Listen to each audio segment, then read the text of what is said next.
We're back now with important health news for the 1 in 4 Americans who suffers from arthritis. For many, the condition is so painful it limits their daily activities. But there's a new treatment for a common form of arthritis that can hit women especially hard. NBC's Kristen Dahlgren has the first report in our new series, Keeping You Healthy. Every step is a victory for Nichelle Perry. Just last year, her arthritis was so bad she could barely put on shoes, let alone walk. I had a black pair and a brown pair. That's what I was just relegated to, just something that didn't touch the side of my foot. Doctors said she could fuse the bones in her big toe, but that would limit mobility. So instead, Nichelle tried a first-of-its-kind implant.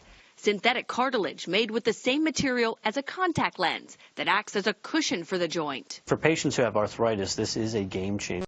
This affects 54 million Americans, mostly women, and that number is growing every year.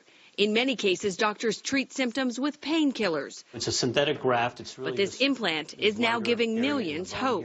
So far, it's only used in the big toe in the U.S. But European doctors are already using it in knees and thumbs. So it's great for people who want to maintain motion. This is a revolutionary type of product that potentially is a lifelong solution to allow patients to maintain motion and decrease the pain that they're suffering from. Data released today shows pain reduction in 91% of patients and more than 100% improvement in their ability to play sports and activities. 6 months after surgery, Nichelle is back in the gym and in shoes that make her smile. I was able to wear them, no problem. They're so cute. A new treatment that could be a big step for all arthritis sufferers. Kristen Dahlgren, NBC News, Durham, North Carolina. We are back in a moment with